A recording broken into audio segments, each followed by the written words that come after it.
Hi. Sa pangalan po ng Dakilan, Panginoon sa Kristo, isang mapagpalang hapon sa bawat isa. Napakaganda po ng sita ng ating po binabasa at inuunawa at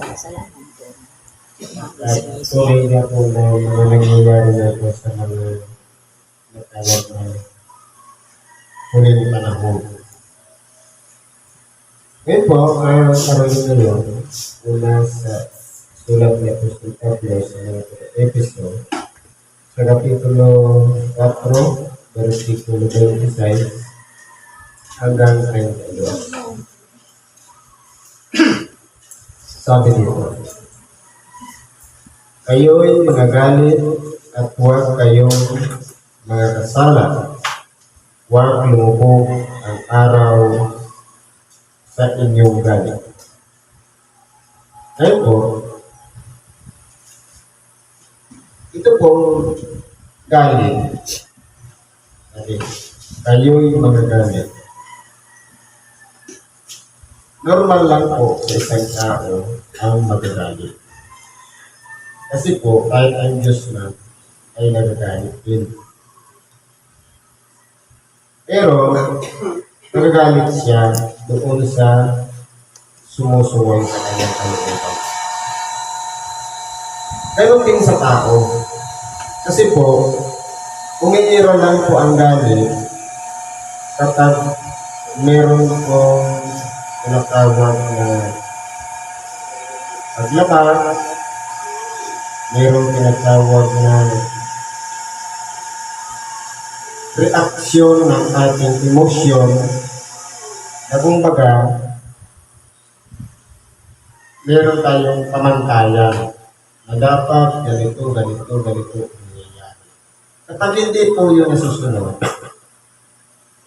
nagre-response po ang ating pagkatao kung nagiging asal natin na tinatawag na galit. Yan po ay bigla lang. Kasi po dahil nga sa tinatawag na pamantayan o prinsipyo, reaction po yan ng katawan.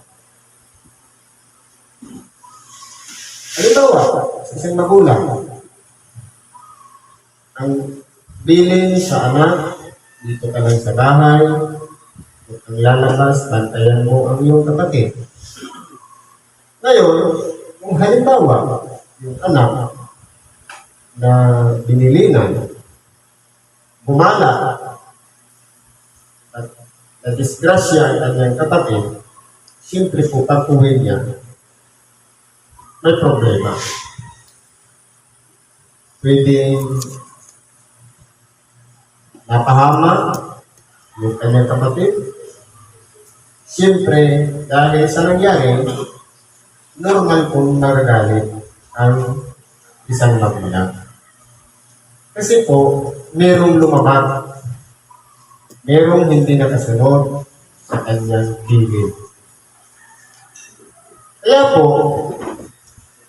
ang galit ay isa pong reaksyon ng ating katawan na minsan tinatawag natin isang ugali. Pero kung labis-labis naman ang galit, halos pag galit ka sa isa damay na lahat, iba na po yun. Kasi parang ang lumalabas, dinadamay na lahat. Kumbaga, ugali na talaga yun. Ibig sabihin, kapag tayo man po ay nagagalit, iwasan po natin ang magkasala. Kasi po, meron mga nagagalit na sinasabayan ng mura. May mga nagagalit na hindi na kinikibuan o pinapansin habang buhay. May mga nagagalit na minsan nagdidilim ang paligid, nakakapatay. At may mga nagagalit na minsan sinusumpa kahit ang kanyang sarili, kahit ang Diyos sa oras na umiral ang galit. Ngayon, ang tanong, lahat ba ng iyan ay kinakailangan natin nauunawaan kung yung galit na iyan nagdulot sa atin upang tayo magkasala. Kasi po, mayroon din kamantayan kapag nagagalit. Halimbawa, isang magulang. Kapag ang magulang nagalit sa kanyang anak, kumbaga, parang palapas na lang na ipakikita mo sa iyong anak na galit ka, pero deep inside, hindi siya seryoso na galit. Kasi baka atakihin naman sa puso. Baka mapahamak din yung taong nagagalit. Ibig sabihin, mayroong control, naunawaan niya na ang kanyang ginagawa, na parang palabas na yung galit para yung anak matuto, para yung anak magtanda, para yung anak malaman niya ang mga limitasyon na ipinagbabawal ng kanyang mga magulang. Lalong-lalo na sa iba. Kasi may mga tao na, sabi nga, iba-iba naman ang ugali. Minsan, gaano ka kabuti ang iyong ginagawa, hindi may iwasan, hindi papunta na yung kapwa. Minsan, kapag inaaraw-araw na, siyempre, hindi mo may iwasan magalit. Kasi response nga yun ng ating katawan.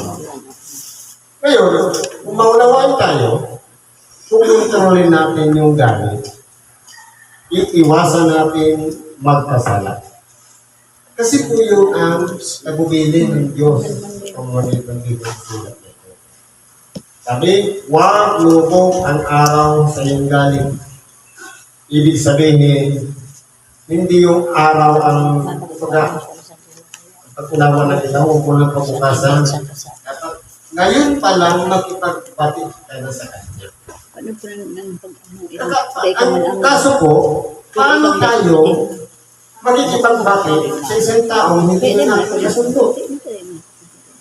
Pwede naman, in the spiritual way, walang iba, idalangin natin sila. Sa ganun, matindin ang panahon na maunawaan nila na ang kanilang ginagawa ay hindi na kalimutan. Malaga, okay ka na, di bali siya ang galit sa atin, mahalaga, naging maayos na ang kalagayan natin sa ating kapwa. Yun po yung importante doon. Bakit po? Sapagkat kapag lumalim ang galit at nagkaugat, ang tawag dyan, uot, doon na po papasok ngayon. Itong sinasabi, nibigyan gaanan ang Diablo.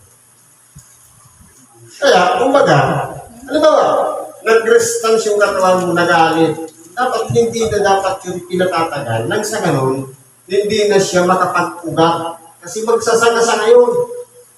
Ang mangyayari nun, gagamitin ngayon ng Diablo, yung ginawa mong puot. Kasi kung galit lang, walang pakialam pa din ng Diablo. Pero kapag nagkaugat at naging puot, doon napapasok ang Diablo. Gagamitin yon na parang magiging ugali na natin. Kaya, dito tayo tinuturuan na dapat marunong tayong kumilala na sa oras na tayong nagagamit, alam natin na dapat tayo lang ang nakukontrol ng ating sarili, huwag natin bibigyan daan ang Diablo. Nakontrolin tayo dahil lamang sa galit.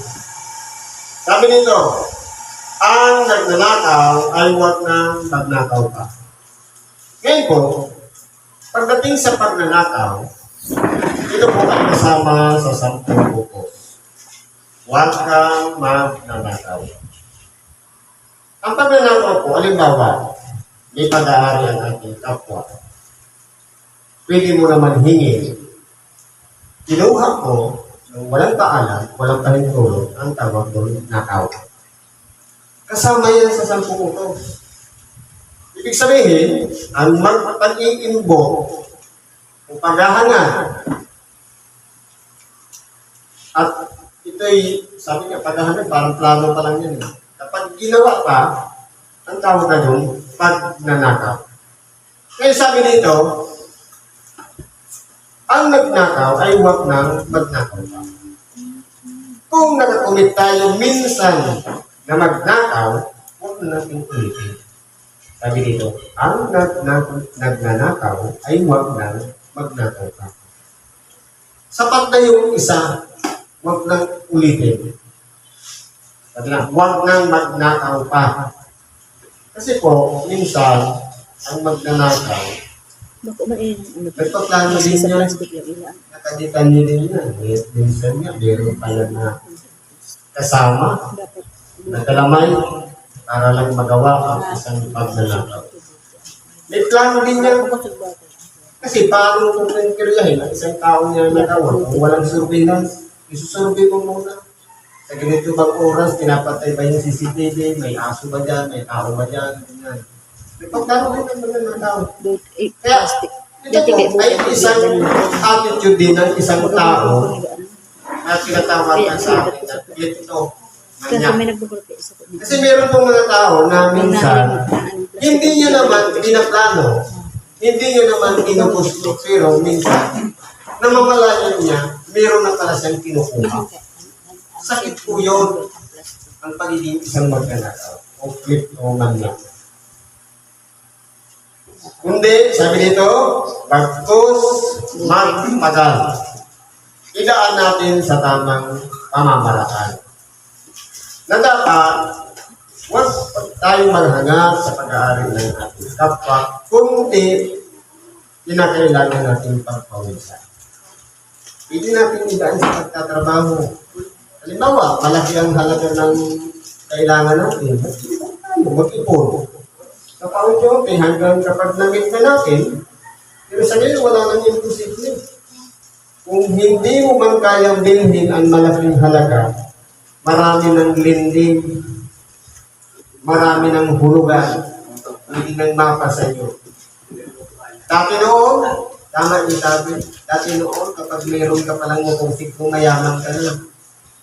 Kasi hindi mo mabibili ang motor kung wala kang halaga. Sapat na halaga. Pero ngayon, kung mauso yung ang tawag ng hulugan, wala nang mahirap ngayon. Huwag nang nalaman. Lahat na yung motorsiklo. Magkano yung motorsiklo? 50 pataas. Pero dahil sa 1,500 ang nagawang payment, nagkataon ka na. Ibig sabihin, pwede na natin magawa na na magkaroon ng isang bagay sa pamamagitan ng pagpapahal. Kasi po, yung paghulog sa buwan-buwan, kasama niya sa pagpapagalan na igawa ang kanyang mga kamay ng mabuting bagay upang siya'y may magbigay sa nangangailangan. Ito po pala ang pinaka-purpose na kinakailangan natin magpagal. Magpapagal tayo, hindi lang para sa sarili. Para sa pagpatuloy ng pamilya, para sa pangangailangan, upang araw-araw na pamumuhay. Kundi, parte sa buhay natin, ang kapwa. Na dapat, kung meron nang lumapit sa atin na nangangailangan, dapat merong parte para sa kanila na huwag natin ipagkain. Kasi po, ang tawag dyan, pag-impok ng kayamanan sa langit. Na yung tutulungan natin, yung walang kakayahan, magbayad muli. Kumaga, halimbawa, tinulungan natin yung ating kapwa na kapuspalan, wala silang kakayahan gumanti. Bakit? Anong sabi? Kapagkat Diyos na ang gaganti. Ibig sabihin, kahit lihim, nakikita po yan ng Diyos. Ngayon, kung tumutulong tayo sa mga nangangailangan, sa marangal na pamamaraan, magkakaroon tayo ng impok na kayamanan sa langit. Ang mahalaga, idinaan natin sa tamang pamamaraan na ito'y ating pinagpagalan. Minsan nga niya, may nakausap ako. Nabanggit ko na yan dati dito.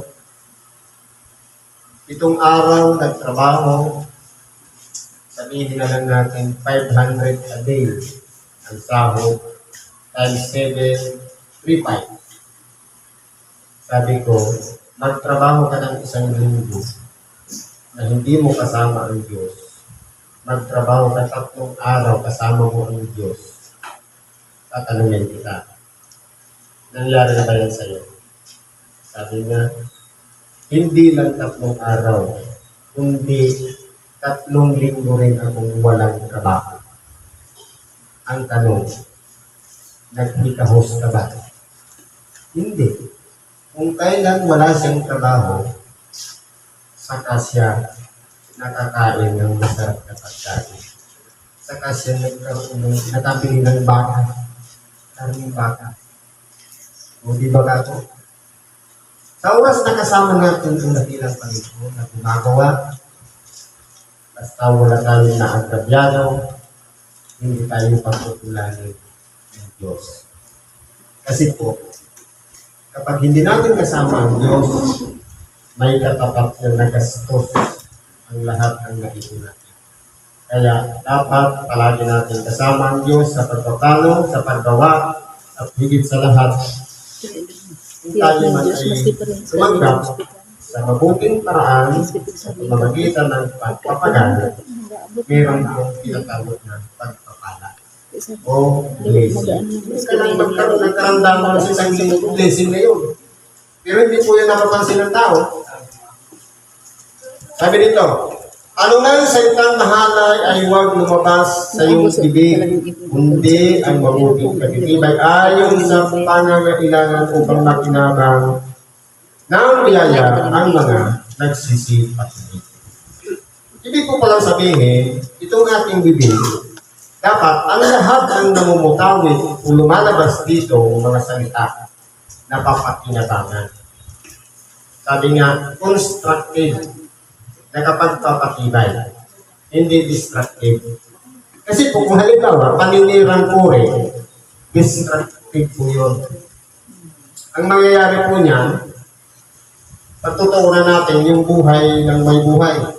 Mapapansin natin yung mga problema sa buhay-buhay, mga diferensya, doon lang tayo nakapokus. Pero kung constructive, tayo yung taga-sunsi, tayo yung tagapagpatatag ng pamilya, ng mga samahan, at kung ano-ano pa mang mga magiging dahilan ng ipagkakasundo. Dapat mula yan sa ating bibig. Kasi po, itong bibig na ito, sabi niya, meron niyang maliit na bahagi na pwedeng sumira ng rueda ng buhay. Isang maliit na apoy na pwedeng makasira, makasunog. Kailangan po yan pag-ingatan. Sabi nga, lagyan natin ng power yung ngipin para kagating yung dila niya. Para hindi yan magmalabis. Para ano? Para mapag-ingatan natin ang ating sarili at makatulong pa tayo sa ikapagpapatibay ng ating kapwa. Alalahanin natin, maliit na bagay kahit sa loob ng tahanan, tinitingala ng mga bata, ng mga anak natin, kung ano ang pinagsasabi natin. Minsan nakukopya po yung ugali na yan. Lalo na kung wala tayong pagpipigil sa ating mga bibig. Sabi dito, at huwag ninyong pigatiin ang Espiritu Santo ng Diyos na sa Kanya kayo'y tinatatan hanggang sa kaarawan ng pagtatubos. Ngayon po, sa lahat ng tao na nagpahalaga sa Diyos, nagpahalaga sa Kanyang aral, at tumanggap ng Kanyang sarili bilang isang taong makasalanan, at nagsisi at nagpaligdoob sa Diyos, kapag tinanggap ang kapatawaran, meron pong ibinibigay na tanda. Walang iba ang Espiritu Santo. Ito po yung magiging ugnayan natin at sa Diyos. Yung Espiritu Santo na palaging gumagabay sa bawat isa sa atin. Ngayon, kung halimbawa, nasusunod natin yung sariling kita, wala doon ng Espiritu Santo. Sapagkat hindi pwedeng pagsamahin ang kita ng laman at ang nasa ng Espiritu Santo. Kasi po ang bunga ng Espiritu Santo, walang iba, pag-ibig. Ang kita ng laman, napakarami po niya. Nasa kalas na lahat yan. Ngayon, pag-iingatan po natin sa oras na maramdaman natin ang presensya ng Espiritu Santo, na dapat yan po ay huwag natin pipighatiin. Bakit po? Kasi meron akong experience niyan. Merong isang lumapit sa akin, kahit saan itinuturo niya ang kanyang mga masakit. Ngayon, sabi ko, saan ang sakit mo? Sa tuhod, sa diwan, sa ulo, sabi ko saan ba talaga? Kung hindi mo maituro ng tama, pikit ka ng mata, manalangin ka sa lihim. Dapat di kumarinig. Kumikit siya, nanalangin. Kung matapos ang ilang minuto, sabi ko, magdilat ka. Umarap ka sa akin, tingnan mo ako sa mata. Ang karamdaman mo, wala dyan, wala dito, wala doon. Kundi, sabi ko, dati ka bang active sa pagsamba? Opo. Tapos, itinigil mo dahil may hindi ka nagustuhan. Opo. Siya naman ang nagtanong, bakit nalalang? Sabi ko, di ba sabi ko sa iyo, manalangin. Ganito ka po yan. Kapag ikaw ako ay active, halimbawa, sa lahat ng activities, sa simbahan, lalo na kung tagakanta ka, at meron ng partisipasyon para mabuo ang araw ng pagsamba, merong gumagabay sa iyo, Espiritu Santo. Naalala mo ka ko, si Saul. Hindi ba ka, inanulog na rin siya ng Diyos, balik, nung siya'y magkasala, umalis yung Espiritong gabay sa kanya. At ang nangyari, sigagit ang tagatugtog para magpanauli yung Espiritong gabay kay Saul. Na kapag kinakanta ni David, kasama ng alpa, mga salmo, eh nabuo yung salmo kinakanta ni David si Saul. Bumabalik ang malay at yung Espiritu Santo kay Saul. Nakakapagpasya siya ng tama. Ganun po ako ang tunay na dahilan.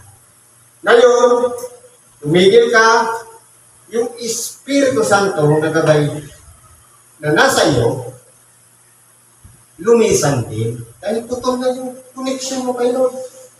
Ang mangyayari ka niya, yung Espiritong masama ang hahalili. Kaya ngayon, aburido ka na.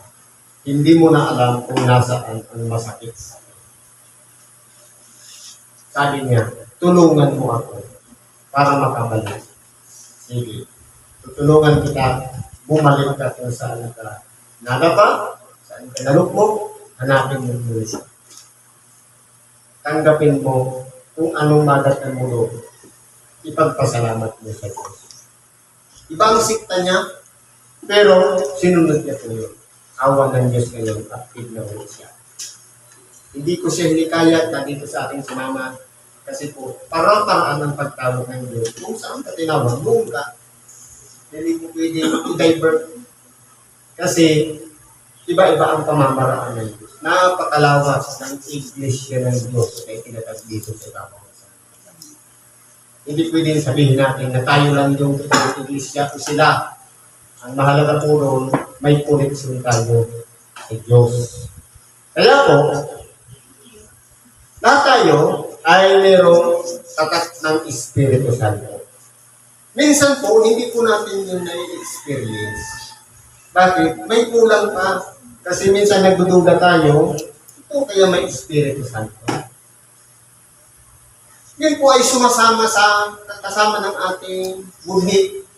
Na minsan, kapag inactive tayo sa simbahan, parang matamlay tayo, parang may kulang. Kasi po, yung Espiritu Santo na yun, kinakailangan niya makarinig ng Ebanghelyo.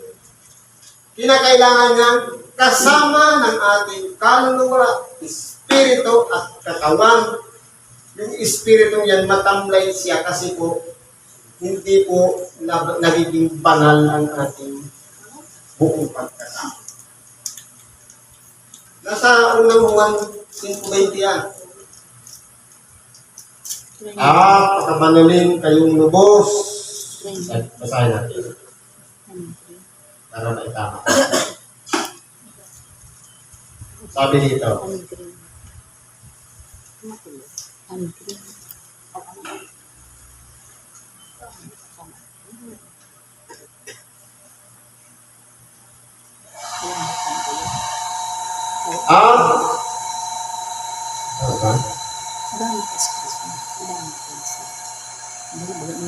Nalalaman natin na nakarito ang anak ng Diyos tayo binigyan niya ng pagkaunawa at ating makilala, siya na totoo.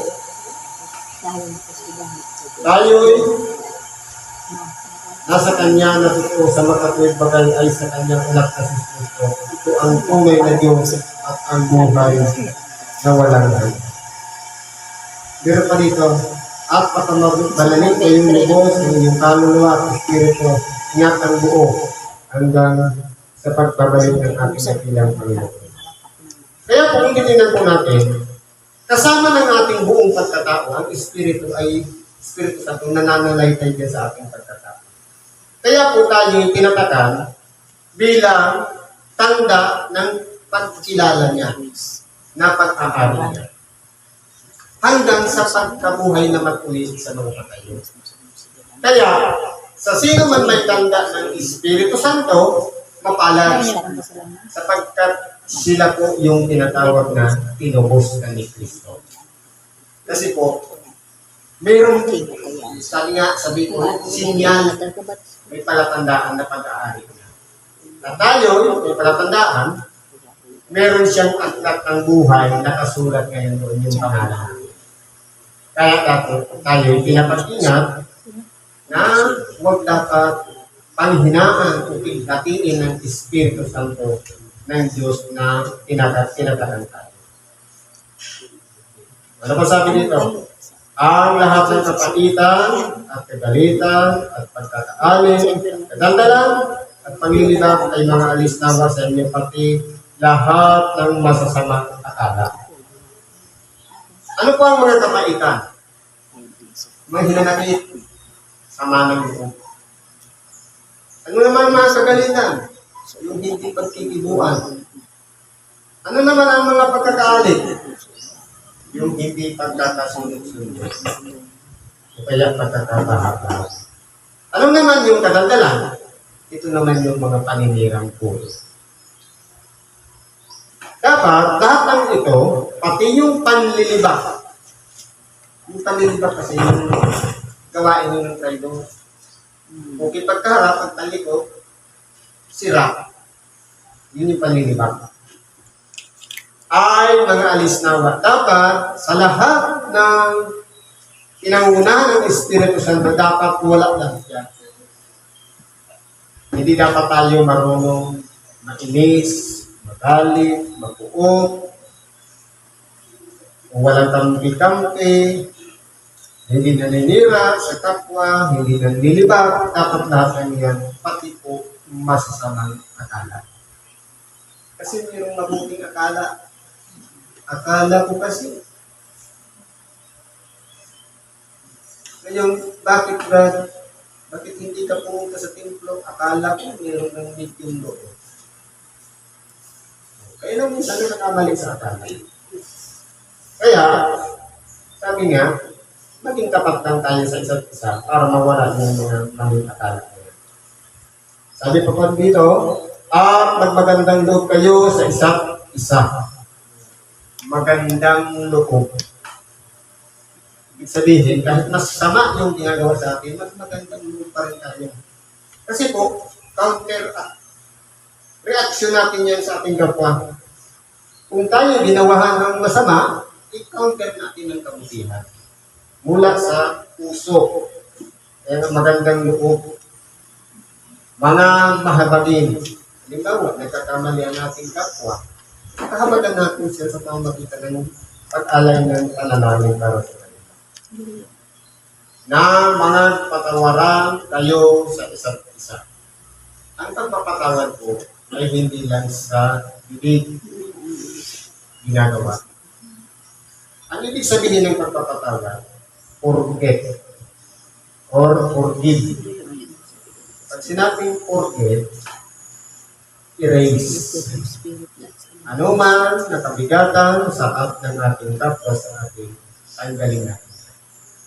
Kasi po, hindi mo tatanggapin ang forgiveness kung walang forget. At hindi ka rin makaka-forget kung hindi mo i-erase. Kaya binubuhan mo yun. Past is past, let's move forward. Sabi nga, harapin natin kung ano ang natatayo natin ngayon, magpatuloy tayo na kasama ang Diyos na gumagawa upang sa ganon, mapag-ingatan natin ang ating nag-iisang tayo.